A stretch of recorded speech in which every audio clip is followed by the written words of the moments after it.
Salve, berjumpa lagi dengan saya pada Regi hari ini tanggal 6 Desember 2025. Kembali saudara, di pagi acara ini kembali kita mau bersyukur di dalam doa kepada Tuhan Allah kita. Dan jangan lupa, berilah senyuman dan sapaan kepada sesama kita. Kita awali perenungan pagi hari ini dengan tanda kemenangan kita. Dalam nama Bapa dan Putra dan Roh Kudus. Amin. Dipanggil untuk menjadi pekerja Tuhan. Bacaan liturgi hari ini diambil dari kitab Yesaya 30 ayat 19 sampai dengan 21, dilanjutkan dengan ayat 23 sampai dengan 26, dan Injil Matius 9 ayat 35, dilanjutkan bab 10 ayat 1, dan dilanjutkan ayat 6 sampai dengan 8. Saudara-saudaraku yang terkasih, kehadiran Tuhan saudara, Tuhan kita Yesus Kristus selalu membawa sukacita, kedamaian, penghiburan, dan kesembuhan. Setiap di mana saja dia hadir, pastilah kerumunan orang mengelilinginya yang hendak mendengarkan pengajarannya. Demikianlah, Yesus berkeliling ke semua kota dan desa. Ia mengajar dalam rumah-rumah ibadat dan memberitakan Injil Kerajaan Sorga, serta melenyapkan segala penyakit dan kelemahan. Melihat orang banyak itu, tergeraklah hati Yesus oleh belas kasihan kepada mereka, karena mereka lelah dan telantar seperti domba yang tidak bergembala. Matius 9 ayat 35 sampai dengan 36. Yesus melihat dan memperhatikan orang banyak itu yang datang, saudara. Dan bagaimana yang saat itu mereka yang tak dapat datang mendengarkan ajarannya. Yesus melihat ini adalah panenan bagi kerajaan sorga. Namun, saudara-saudaraku, pekerja untuk menuai panenan itu sedikit. Maka katanya kepada murid-muridnya, tuaian memang banyak, tetapi pekerja sedikit. Karena itu mintalah kepada Tuhan yang mempunyai tuaian, supaya ia mengirimkan pekerja-pekerja untuk tuaian itu. Matius 9 ayat 37 sampai dengan 38. Untuk berkelanjutan misinya, maka Yesus memanggil ke-12 muridnya dan memberi kuasa kepada mereka untuk mengusir roh-roh jahat dan untuk melenyapkan segala penyakit dan segala kelemahan.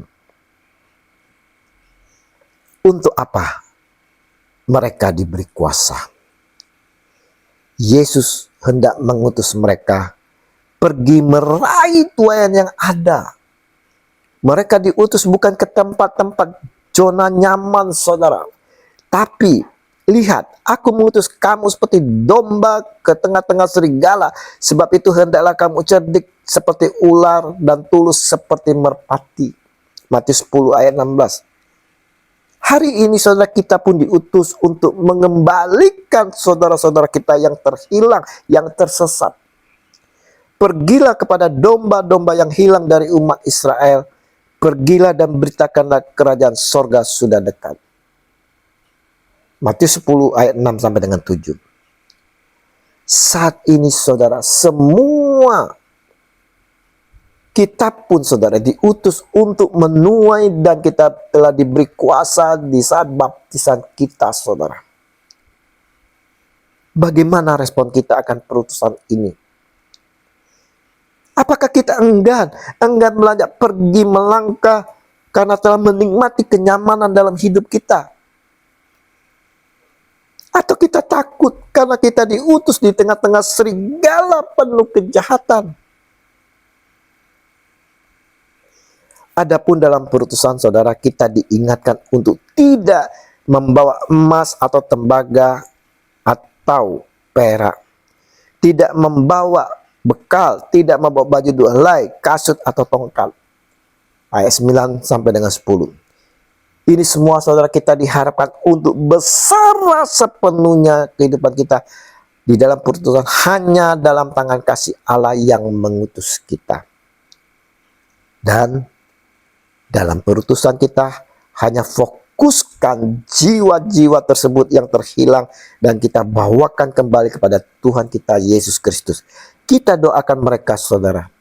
Inilah pokok wujudnya. Kita minta di dalam nama Tuhan kita Yesus Kristus, sembuhkan orang sakit, bangkitkan orang mati, lahirkan orang kusta, usirlah setan-setan. Kamu telah memperolehnya dengan cuma-cuma, karena itu berikanlah pula dengan cuma-cuma. Matius 10 ayat 8. Kita mau saudara jalani proses ini dengan penuh belas kasih, seperti hanya Yesus sendiri penuh belas kasih. Saudara-saudaraku yang terkasih, Regi hari ini saudara, Yesus mau mengingatkan kepada kita semua akan tuaian banyak pekerja sedikit. Ingat saudara, tugas menjangkau mereka yang tersesat bukan hanya menjadi tanggung jawab para pemimpin gereja atau misionaris, tetapi saudara merupakan panggilan bagi setiap orang percaya yang telah dibaptis di dalam nama Bapa, Putra, dan Roh Kudus. Kita semua untuk mendoakan dan terlibat dalam misi Allah. Maka saudara-saudaraku yang terkasih, berdoalah untuk pekerja-pekerja itu. Dan ingat, kita semua pun adalah pekerja-pekerja Tuhan, saudara. Jangan menunggu orang lain. Kita semua dipanggil untuk menjadi pekerja. Pikirkan cara-cara sederhana untuk menjangkau orang di sekitar kita. Dengarkan orang lain dengan empati, berikan waktu dan perhatian, atau tawarkan bantuan praktis. Dengan mengikuti teladan Yesus yang penuh belas kasih, kita dapat menjadi pekerja-pekerja yang setia di ladangnya, menjangkau mereka yang membutuhkan dan membawa mereka kembali ke Gembala yang sejati, yaitu Yesus Kristus Tuhan kita. Tuhan Yesus, saya siap Engkau utus, perbaharui saya dengan urapan yang baru agar saya mampu menjalani perutusan ini dengan penuh belas kasih dan penuh kerendahan hati. Amin. Dalam nama Bapa dan Putra dan Roh Kudus. Amin. Shalom Aleihim.